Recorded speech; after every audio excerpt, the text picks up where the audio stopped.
It was a massive shock last night as Barcelona suffered a heavy defeat at the Camp Nou by Atletico de Madrid.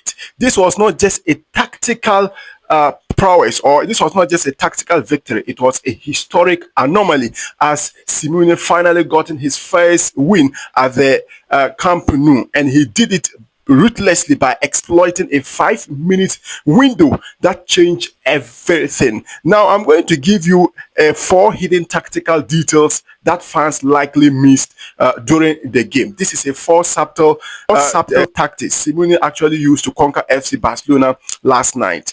Number 4 will actually shock you. Now, let's start with number 1. Number 1 was the off-the-ball trigger of Giuliano Simeone. Yes, the off-the-ball trigger. Now, everyone have seen the red card incident on Pau Kabasi, but few noticed that the sprint that forced it, that was Giuliano Simeone. He wasn't just running for the ball, but he intentionally asked his run to get inside Kubasi's blind spot, while Julian Alvarez was still looking at the ground. Now, this blindside movement of what Giuliano Simeone actually forced Kubasi into a panic recovery position. Yes, and by that leading to the last man foul. It was a pre-rehearsed long ball trigger designed to catch Barcelona's high line, and it actually paid off. Now let's move to number 2. Now, number 2 was Hansi Flick ghost substitution logic. After the red card, Hansi Flick made some substitution. Yes.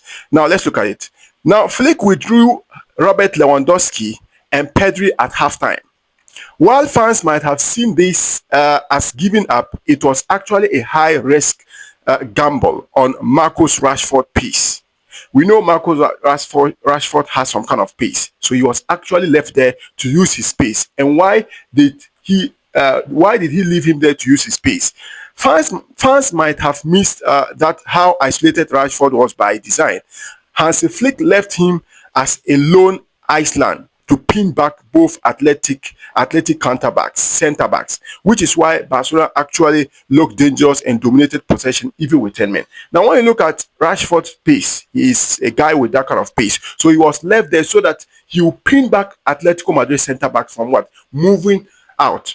Imagine Athletic centre back moving out to add to the midfield and the attackers. It's going to cause a lot of havoc. So because of Rashford's pace, the Athletic centre backs will be mindful of how they move out. So he actually was able to pin them back, allowing FC Barcelona to control and dominate more of the game. Now let's look at number 3. Number 3 is Matteo Ruggeri's targeted crosses. His targeted crosses. Now, the second goal by Alexander Sørloth looked like a standard cross.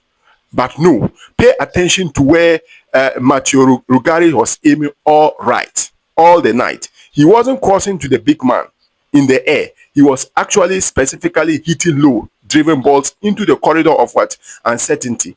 Between the keeper, that is Joan Garcia, and the retreating defenders. This took advantage of the fact that Barca's defenders were exhausted from covering the extra space created by the red card.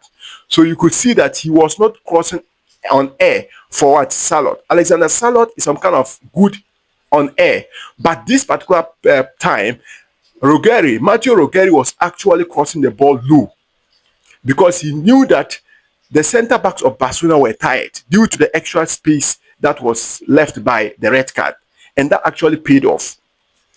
Now, the last but not the least was the second wall in the 70th minute of Atletico de Madrid. Oh boy.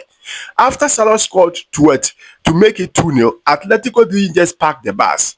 They formed a second wall in the midfield.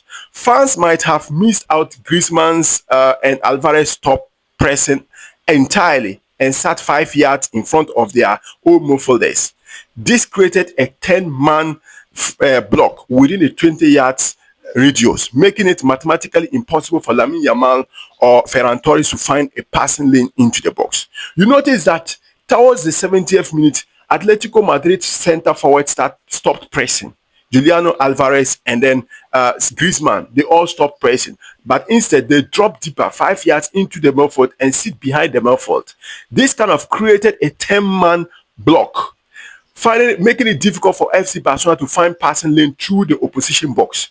Lamine Yamal was actually trying so hard to penetrate, get some passing lanes, but it was not actually working because Atletico Madrid intentionally closed that with a 10-man block.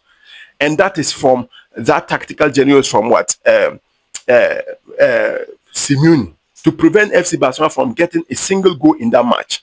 But what I was thinking, like, Atletico Madrid should have come more out to get at least the third goal. But anyway, going into the second leg at the Wanda Metropolitano, which they have never lost a quarterfinal match there since 1996, it is going to be very, very difficult mountain for FC Barcelona to climb.